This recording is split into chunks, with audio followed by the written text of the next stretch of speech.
So why don't we start with Mahler the arranger, because there's Mahler and Bach.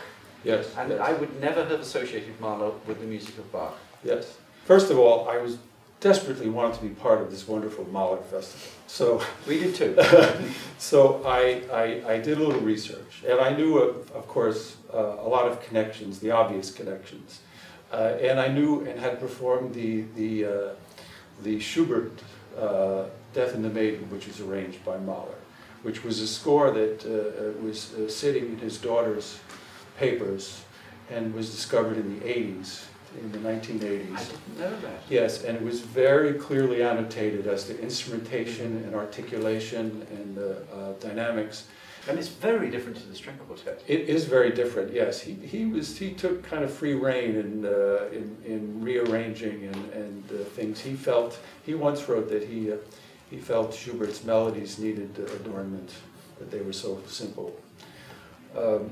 But the arrangement works quite well. And the idea, of course, in those times was to take these little works which were rarely heard in big spaces and to introduce them to larger audiences. When I've listened to the Schubert in the arrangement by Mahler, I've been struck by how he uses the forces. Sometimes it's down to just a few players, a string quartet, right. And then he uses the full forces really to emphasize some of the bigger ideas. Exactly, exactly. Yes, it's a different experience, but it's an interesting experience, particularly if one knows the original quartet.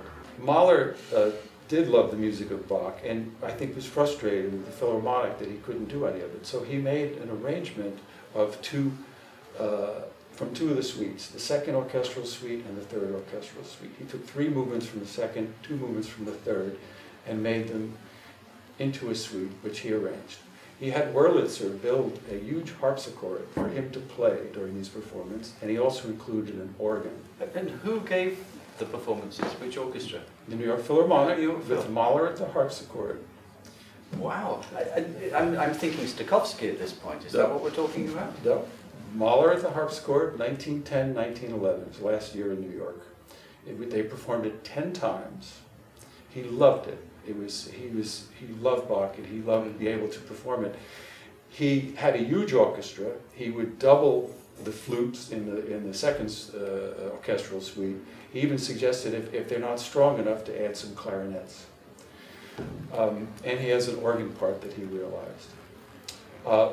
What's interesting is that he performed it 10 times that season, 4 times at Carnegie, once at the Brooklyn Academy, twice in Springfield, Massachusetts, and once across the street at Symphony Hall in February of 1911. It was one of his last performances in New York. So Bostonians heard Mahler actually play a harpsichord in that arrangement Mahler and 100 years ago. I won't go to sleep tonight thinking about that image.